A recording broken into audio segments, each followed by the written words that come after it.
le monde. Le chef de l'État ne croit pas aux idéologies importées dans ce continent. Il a trouvé dans le président Houphouët-Boigny un interlocuteur très attentif, car la Côte d'Ivoire est avec le Sénégal l'un des deux chefs de file qui est un régime modéré en Afrique. Félix Houphouët-Boigny, envers lequel le président français a eu un geste symbolique. Il a annoncé que son nom sera donné à l'un des plus importants centres hospitaliers universitaires de France, une manière de remerciement pour le boulevard Giscard d'Estaing dont je vous parlais avant-hier. Soleil, tam-tam, boubou bariolé, au deuxième jour de la visite du président français, c'est déjà presque une habitude. Ce matin, c'est à la mairie d'Abidjan que M. Giscard d'Estaing a commencé sa journée.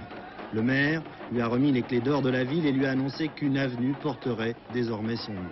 Ensuite, le président français s'est rendu à l'Assemblée nationale. C'était donc aujourd'hui la journée politique de ce voyage avec un discours de M. Giscard d'Estaing devant les députés ivoiriens. Un discours dans lequel le président de la République française a répété des thèmes qui lui sont chers, celui de l'Afrique aux Africains, du dialogue entre l'Europe et l'Afrique. Après ce discours, M. Giscard d'Estaing est rentré au palais présidentiel où, en compagnie du président Houphouët-Boigny, il a tout spécialement accordé une interview aux envoyés spéciaux d'Antenne 2. Premier thème abordé, celui du dialogue qui, selon les deux hommes d'État, doit être considéré comme l'arme absolue pour le règlement des problèmes africains. Il n'y a pas 3, 4 voies pour le règlement des différends qui peuvent survenir entre les hommes tant que les hommes habiteront cette terre. Ou le recours à la force, ou le recours au dialogue. Et si je dis que le dialogue est une arme absolue, c'est que même si vous n'avez pas eu le courage, parce qu'il en faut pour pratiquer le dialogue, si vous n'avez pas eu le courage de pratiquer le dialogue pour faire l'économie d'une guerre, vous conclurez cette guerre par le dialogue. Donc c'est l'arme absolue. Il faut que le monde s'habitue progressivement à ce dialogue qui seul permettrait aux hommes de se comprendre et de parvenir à la paix sans cette guerre qui ne règle plus rien de nos jours. Monsieur le Président, l'Afrique aux Africains, c'est une constante de votre politique. Pensez-vous qu'à l'heure actuelle, en raison des tensions qui règnent en Afrique, elle soit encore facilement applicable, cette politique? Bien, les tensions qui, justement, règnent en Afrique, dans certaines régions de l'Afrique, par exemple l'Est de l'Afrique, ces tensions montrent bien combien il serait préférable que l'Afrique soit laissée aux Africains.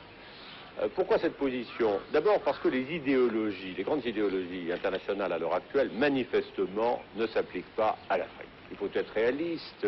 Le marxisme tel qu'on l'a conçu, qu'est-ce que c'était? C'était une doctrine à partir de pays surindustrialisés, avec un prolétariat industriel considérable, ceci n'existe pas en Afrique. Et d'autre part, le capitalisme du 19e siècle, avec les grandes sociétés capitalistes, le rôle des bourses et ainsi de suite, ça n'existe pas non plus, ça ne s'applique pas en Afrique. Donc l'Afrique est conduite à rechercher la voie propre de son développement, elle le fait d'ailleurs, avec un succès variable, très grand par exemple, dans ce pays. Si bien qu'il faut que les idéologies ne viennent pas transformer l'Afrique en champ clos de leurs débats, puisque de toute façon, elles ne viennent pas de la réalité africaine et qu'elles n'y correspondent pas. Ensuite, il ne faut pas que l'Afrique devienne le lieu de la rivalité des grands armements internationaux. Vous savez très bien qu'il y a eu des livraisons excessives d'armements de toute nature sur le continent africain. Ceci n'a pas contribué à la paix de l'Afrique ou à la stabilité de l'Afrique. Et par contre, chaque fois que les Africains recherchent la solution pacifique d'un de leurs problèmes, ils arrivent à le résoudre. Vous avez eu des évolutions en Afrique importantes. Au cours des 20 dernières années, à un certain moment, des États ont été unis, comme par exemple le Sénégal et le Mali, puis ils se sont séparés. Il n'y a pas eu de guerre, parce que personne, à ce moment-là, n'est intervenu de l'extérieur. Il existe des procédures, l'Organisation de l'Unité africaine, les Nations Unies, qui sont parfaitement outillées pour traiter les problèmes de l'Afrique de manière pacifique. C'est donc le vœu de la France.